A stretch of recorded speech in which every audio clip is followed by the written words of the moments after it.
Hello students, स्वागत है आपका मार्गदर्शन के यूट्यूब फैमिली में।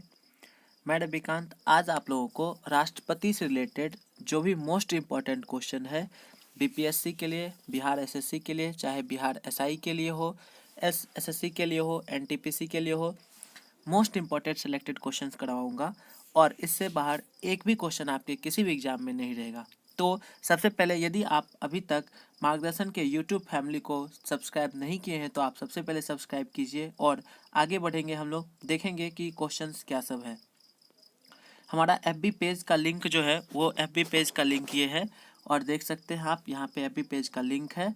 और दूसरा टेलीग्राम जो ग्रुप है, टेलीग्राम ग्रुप भी है अपना। और इसके साथ साथ जब हम आगे बढ़ेंगे तो यहाँ पे देखते हैं क्या टेलीग्राम चैनल का भी लिंक है, तो आप टेलीग्राम चैनल को भी ज्वाइन कर लीजिए ताकि आपको इससे रिलेटेड जो भी इंफॉर्मेशन हो कम्पिटिटिव एग्जाम का सारा मिलते रहेगा।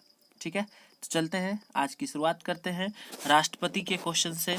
और राष्ट्रपति जो कि बहुत ही इंपॉर्टेंट टॉपिक है हमारे किसी भी कम्पिटिटिव एग्जाम के लिए, तो इससे 30 प्लस ऑब्जेक्टिव 35 ऑब्जेक्टिव आज हम लोग करेंगे जो काफ़ी इंपॉर्टेंट होगा किसी भी एग्जाम के लिए। तो देख रहे हैं जैसा कि टाइटल है, इससे बाहर कुछ नहीं, तो आप एकदम से इसको याद कर ले राष्ट्रपति को, इससे बाहर एक भी क्वेश्चन नहीं आने वाला है। तो चलिए शुरुआत करते हैं आज के पहले क्वेश्चन से।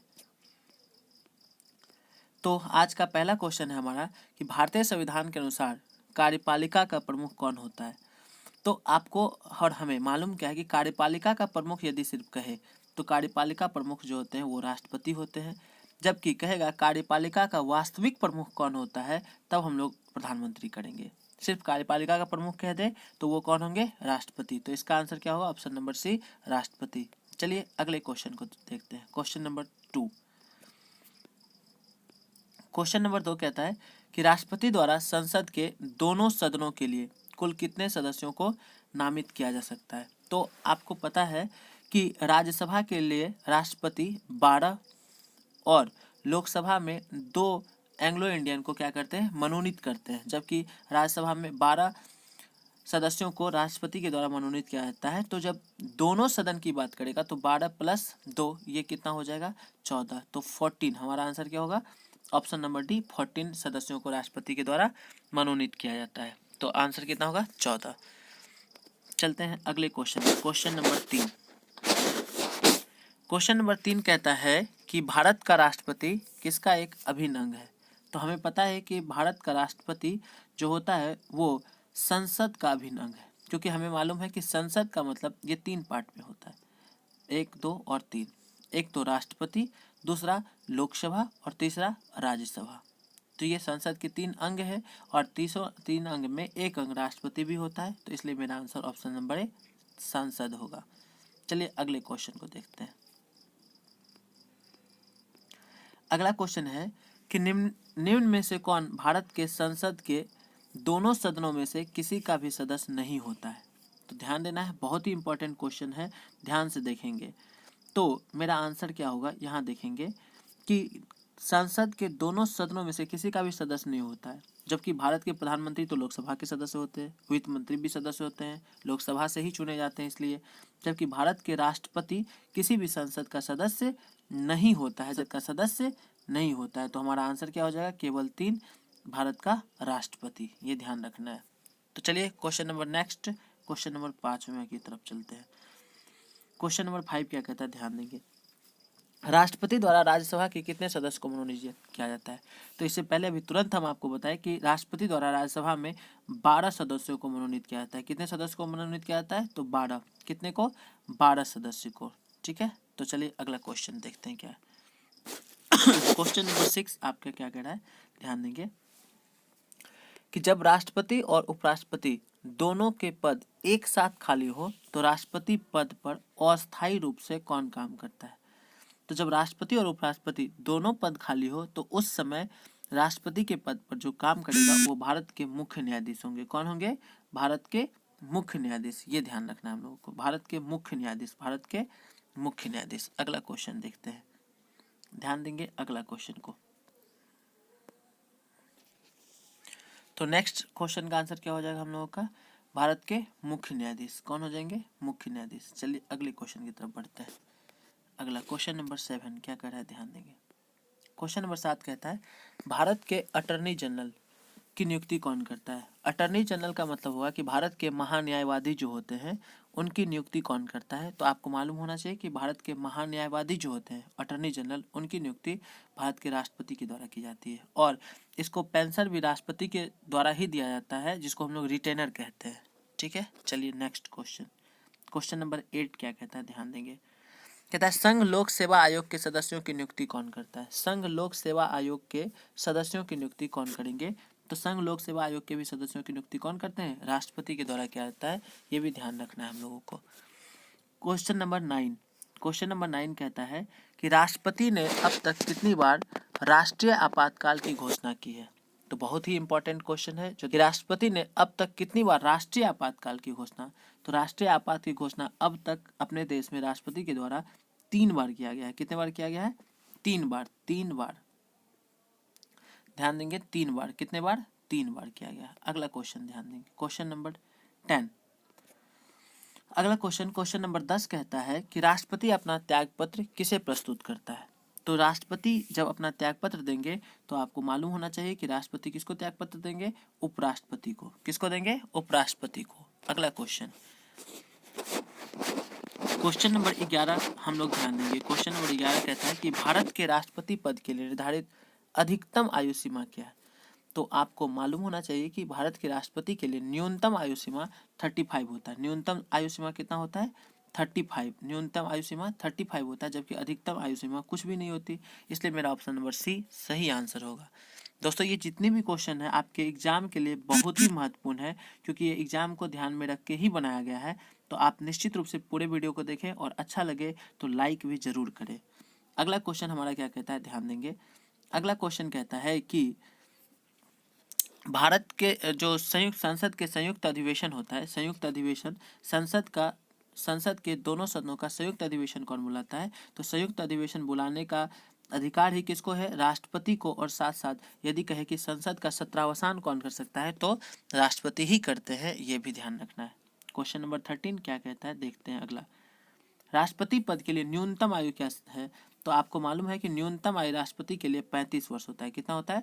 35। कितना होता है? 35। 35 वर्ष। कितना वर्ष होता है? 35 वर्ष होता है। चलिए अगला क्वेश्चन, क्वेश्चन नंबर 14 क्या कहता है। क्वेश्चन नंबर 14 है कि एक व्यक्ति राष्ट्रपति पद के लिए कितनी बार निर्वाचित हो सकते हैं?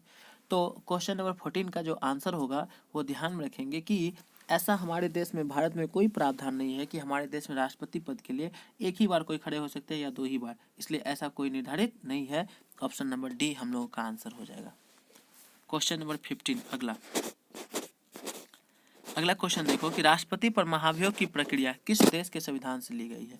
तो क्वेश्चन नंबर 15 का जो आंसर होगा, आपको मालूम होना चाहिए कि राष्ट्रपति पर महाभियोग कहाँ से लिया गया है? अमेरिका। ऑप्शन नंबर ए से। कहाँ से? ए, अमेरिका से लिया गया है। नेक्स्ट, राष्ट्रपति पर महाभियोग अनुच्छेद कितने में? बहुत ही इंपॉर्टेंट क्वेश्चन है, जो आप ध्यान देंगे। क्वेश्चन नंबर 61, भारत के राष्ट्रपति पर क्या कहता है? महाभियोग। क्योंकि आपको मालूम है कि भारत के राष्ट्रपति को उसके पद से हटाया जा सकता है केवल और केवल किस तरह से? महाभियोग का प्रयोग करके। नेक्स्ट, 17 नंबर क्वेश्चन कहता है कि निम्न में कौन भारत के राष्ट्रपति के चुनाव में भाग नहीं लेता है? तो क्वेश्चन नंबर 17 में कह रहा है कि कौन भारत के राष्ट्रपति के चुनाव में भाग नहीं लेता है। तो इसका आंसर होगा विधान परिषद के सदस्य। कौन होंगे? विधान परिषद के सदस्य। क्वेश्चन नंबर 18 नंबर क्वेश्चन क्या कहता है, ध्यान देंगे कि राष्ट्रपति के निर्वाचन से संबंधित उत्पन्न विवाद का निपटारा किसके द्वारा किया जाता है? तो जब भी राष्ट्रपति से संबंधित कोई विवाद होता है तो उसकी जो निपटारा है वो सर्वोच्च न्यायालय के द्वारा किया जाता है। किसके द्वारा किया जाता है? सर्वोच्च न्यायालय। Option number A. Option number A हम लोगों का आंसर होगा, सर्वोच्च न्यायालय के द्वारा किया जाता है। ठीक है, अगला क्वेश्चन 18 के बाद 19 नंबर क्वेश्चन ध्यान देंगे कि राष्ट्रपति देश के लिए वैसे हैं जैसे डैश के राज्य के प्रति होते हैं। तो हम लोग को समझना पड़ेगा कि जैसे देश में राष्ट्रपति होते हैं वैसे ही राज्य में राज्यपाल होते हैं। कौन होते हैं? राज्य में राज्यपाल होंगे। ऑप्शन नंबर बी मेरा आंसर होगा। राज्य में कौन होंगे? राज्यपाल। और देश में राष्ट्रपति। क्वेश्चन नंबर 20 अगला क्वेश्चन क्या कहता है, ध्यान देंगे। कह रहा है क्वेश्चन 20 नंबर क्वेश्चन कहता है कि राष्ट्रपति अध्यादेश जारी करता है अनुच्छेद कितने में? ये भी बहुत इंपॉर्टेंट क्वेश्चन है कि आपको मालूम होना चाहिए कि राष्ट्रपति द्वारा अध्यादेश जारी करता है, जो एक शॉर्ट टाइम क्या होता है, कानून होता है।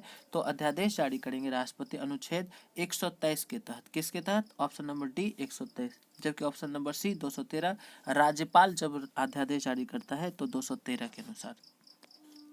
नेक्स्ट क्वेश्चन नंबर 21 क्या कहता है, ध्यान दीजिएगा। क्वेश्चन नंबर 21 कहता है कि देखो, राष्ट्रपति द्वारा जारी एक अध्यादेश संसद के सत्र प्रारंभ होने के बाद कितने समय तक रखा जाना आवश्यक है? आवश्यक है तो यहाँ ध्यान देंगे कितना हो जाएगा आंसर, तो कम से कम 6 सप्ताह। और कितने के लिए? ऑप्शन नंबर डी मेरा आंसर होगा 6 सप्ताह। ठीक है, अगला क्वेश्चन देखते हैं। क्वेश्चन नंबर 22 क्या कह रहा है, ध्यान देंगे। कह रहा है कि भारत के एकमात्र राष्ट्रपति जो, यहाँ पे सॉरी लिखाने में दिक्कत हो गया, यहाँ बकनी एक हो जाएगा, क्या हो जाएगा? एकमात्र राष्ट्रपति जो निर्विरोध चुने गए तो वो होंगे Neelam Sanjiva Reddy. Option number D, Neelam Sanjiva Reddy. अगला क्वेश्चन ध्यान देंगे। क्वेश्चन नंबर नेक्स्ट क्या कह रहा है कि सबसे लंबे समय तक राष्ट्रपति रहे, ये तो हम सभी को जानते होंगे कि जो हमारे देश के पहले ही राष्ट्रपति डॉक्टर राजेंद्र प्रसाद रहे हैं, वो उनकी जो कार्यकाल है हमारे देश में राष्ट्रपति के रूप में सबसे ज्यादा समय तक है। तो ऑप्शन नंबर ए मेरा आंसर होगा। क्वेश्चन नंबर 24 क्या कह रहा है, ध्यान देंगे। निम्न में कौन मुख्य न्यायाधीश ने कुछ समय तक भारत की राष्ट्रपति के रूप में कार्य किया है? तो हम लोग को याद होना चाहिए कि न्यायमूर्ति एम हिदायतुल्लाह, जो ऑप्शन नंबर सी में है, इन्होंने हमारे देश के एकमात्र मुख्य न्यायाधीश रहे जो क्या हुए, भारत के राष्ट्रपति के रूप में भी काम किए हैं। तो ऑप्शन नंबर सी मेरा आंसर होगा। ठीक है, अगला question, question number 25। Question number 25 कहता है कि भारत के किस राष्ट्रपति की मृत्यु कार्यकाल पूरा करने से पहले ही हो गई थी? तो डॉक्टर जाकिर हुसैन। किनकी मृत्यु हो गई थी? Doctor Zakir Hussain. Option number D. Question number 26 क्या कह रहा है, देखो कि राष्ट्रपति क्षमादान करता है अनुच्छेद कितने के तहत? तो आपको मालूम है कि हमारे देश में जो राष्ट्रपति होते हैं उनको क्षमादान की शक्ति प्राप्त है, और ये शक्ति अनुच्छेद 72 के तहत, कितने तहत? अनुच्छेद 72 के तहत क्या है, भारत के राष्ट्रपति को क्षमा करने की शक्ति प्रदान है। तो दोस्तों ये जो क्वेश्चन आप पढ़ रहे हैं, ये किसी भी एग्जाम के लिए, चाहे वो बिहार बीपीएससी हो, बिहार एसएससी हो, बिहार दरोगा हो, बिहार पुलिस हो, एसएससी हो, रेलवे हो, उसके लिए सफिशिएंट राष्ट्रपति से रिलेटेड जितनी भी क्वेश्चंस हैं वो कंप्लीट आपको यहाँ कराया जा रहा है। इससे बाहर राष्ट्रपति से एक भी क्वेश्चन नहीं आएगा, इसलिए आप इसको बेहद ध्यानपूर्वक पढ़ लें और ध्यान में रखें। नेक्स्ट क्वेश्चन क्या कह रहा है, देखिए। भारतीय राष्ट्रपति प्रतिभा देवी सिंह पाटिल, जो भारत की महिला राष्ट्रपति रही प्रतिभा देवी सिंह पाटिल, वो का राष्ट्रपति के रूप में क्रम क्या है? तो उनका राष्ट्रपति के रूप में क्रम पूछा जा रहा है आपसे, तो इनका राष्ट्रपति के रूप में जो क्रम होगा वो होगा 12वां। Option number C 12वां। ठीक है, अगला क्वेश्चन, क्वेश्चन नंबर 28 कहता है राष्ट्रपति निम्न में से किस सूची के विषय पर अध्यादेश जारी कर सकता है? तो आपको ध्यान रखना है कि किस सूची के विषय पर क्या कर सकता है।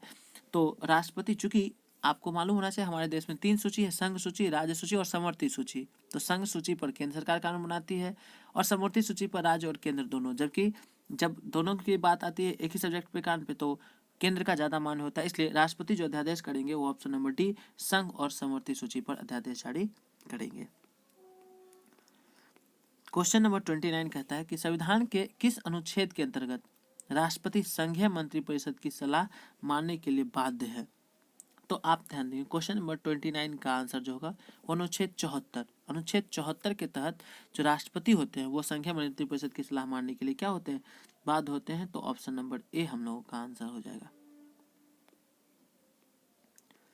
क्वेश्चन नंबर 30 क्या कर रहा है, ध्यान देंगे। भारत के राष्ट्रपति की मर्जी तक निम्न में से कौन अपने पद पर रह सकता है? मतलब भारत के राष्ट्रपति के प्रसाद पर्यंत, मतलब भारत के राष्ट्रपति के मर्जी तक कौन अपने पद पर रह सकता है? तो क्वेश्चन नंबर 30 का जो आंसर होगा वो होंगे भारत के जो राज्यों के राज्यपाल होते हैं वो। तो ऑप्शन नंबर सी हम लोगों का आंसर होगा यहाँ पे। 31 नंबर क्वेश्चन ध्यान देंगे, 31। भारतीय संविधान का अभिरक्षक कौन है? जो भारतीय संविधान का अभिरक्षक किसको कहा जाता है? तो भारतीय संविधान का अभिरक्षक ही भारत के राष्ट्रपति को कहा जाता है। ऑप्शन नंबर ए हम लोगों का आंसर होगा। क्वेश्चन नंबर 32, 32 नंबर क्वेश्चन क्या कहता है, ध्यान दीजिएगा। भारत के जो राष्ट्रपति है, राष्ट्रपति को लोकसभा में किन 2 सदस्यों को मनोनीत करने का अधिकार है? तो मालूम होना चाहिए कि जो 2 एंग्लो इंडियन होते हैं, उनको राष्ट्रपति को लोकसभा में मनोनीत करने का अधिकार है। लेकिन अब क्या हुआ है कि लोकसभा में 2 सदस्यों को जो राष्ट्रपति एंग्लो इंडियन मनोनीत करते थे उनको खत्म कर दिया गया है। तो 32 का आंसर बी था है, लेकिन अब कहेगा तो अब खत्म कर दिया गया है इसको। क्वेश्चन नंबर 33 देखिए क्या कह रहा है। तो भारत में संघ राज्य क्षेत्रों का प्रशासन किसके द्वारा चलाया जाता है? तो संघ राज्य क्षेत्र से मतलब हो गया यूनियन टेरिटरी, जिसको हम लोग कहते हैं यूटी, केंद्र शासित प्रदेश। वो वहाँ पे जो शासन चलाया जाता है वो किसके थ्रू चलाया जाता है? तो वो हमारे देश के राष्ट्रपति के थ्रू ही चलाया जाता है। ऑप्शन नंबर ए आंसर होगा। तो दोस्तों, यदि अभी तक आप चैनल को सब्सक्राइब नहीं किए हैं तो एकदम मार्गदर्शन बाय रविकांत सर के यूट्यूब फैमिली को आप ज्वाइन कीजिए और वहाँ से जो भी कम्पिटिटिव एजुकेशन की लाभ है आप वो उठाइए और बेल आइकन को दबा के नोटिफिकेशन आपको मिलते रहेंगे, पता कराते रहिए। तो अगला क्वेश्चन है क्वेश्चन नंबर 34। निम्न में किस राष्ट्रपति के निर्वाचन के समय दूसरे चक्र की मतगणना करनी पड़ी? कौन से ऐसे हमारे देश के राष्ट्रपति हुए जिनके मतगणना के समय, निर्वाचन के समय दूसरे चक्र का मतलब फिर से मतगणना करनी पड़ी? तो ऑप्शन नंबर बी, इसका बी गिरी आंसर होंगे। कौन होंगे आंसर? बी गिरी। ठीक है, तो ये भी इंपॉर्टेंट क्वेश्चन था। वैसे सारी की सारी जितने भी क्वेश्चन हम लोग पढ़ रहे हैं 35 क्वेश्चन यहाँ राष्ट्रपति से रिलेटेड, वो सारा का सारा क्वेश्चन आपका काफ़ी महत्वपूर्ण है, बहुत ही सेलेक्टेड क्वेश्चन है किसी भी एग्जाम के लिए। इसलिए आप निश्चित रूप से देखें और अपने दोस्तों के बीच शेयर भी करें। 35 नंबर क्वेश्चन कर रहा है, भारतीय संविधान के किस अनुच्छेद में राष्ट्रपति पद की घोषणा की गई है? तो अनुच्छेद 52 ही क्या कहता है कि भारत में एक राष्ट्रपति होंगे। तो राष्ट्रपति पद की जो घोषणा की गई अनुच्छेद 52 में की गई है। और राष्ट्रपति से जितना रिलेटेड भी अनुच्छेद है वो हम आपको बता चुके हैं। तो आप यूट्यूब फैमिली जब ज्वाइन कीजिएगा, मार्गदर्शन के यूट्यूब फैमिली को ज्वाइन कीजिएगा, तो आपको वहाँ पे फटाफट के जीके सीरीज का भी एक प्लेलिस्ट मिलेगा, आप उसको देखिए। तो वहाँ पे एक ट्रिक है, पका नी कोका दुयो दशम। तो इसमें राष्ट्रपति से रिलेटेड जितना भी अनुच्छेद है वो कंप्लीट आ जाता है और आपके एग्जाम में छूटने का कोई चांस ही नहीं बनता है। तो दोस्तों, don't forget to subscribe and hit the bell icon. मार्गदर्शन बाय रविकांत सर, ये जो बेल आइकन है आप इसको बिल्कुल बजाना ना भूलें। तो आप एक बार इसको बजा दें और सब्सक्राइब बटन को निश्चित सब्सक्राइब कर ले, तो आप मार्गदर्शन के यूट्यूब फैमिली से जुड़े रहेंगे। और दोस्तों, आप कमेंट बॉक्स में निश्चित कमेंट करके बताएं कि आपको वीडियोस कैसी लगी, और यदि आपको अच्छा लगेगा तो इस तरह का हर एक टॉपिक वाइज हम आपको वीडियो अवेलेबल कराते रहें। तो आज के लिए इतना ही। तो एक बार आप सभी कोई मार्गदर्शन को सब्सक्राइब करेंगे और दोस्तों के बीच शेयर करते रहेंगे। यदि वीडियो अच्छी लगी तो कमेंट करके निश्चित बताना। तो आज के लिए इतना ही, मिलते हैं अगले वीडियो में।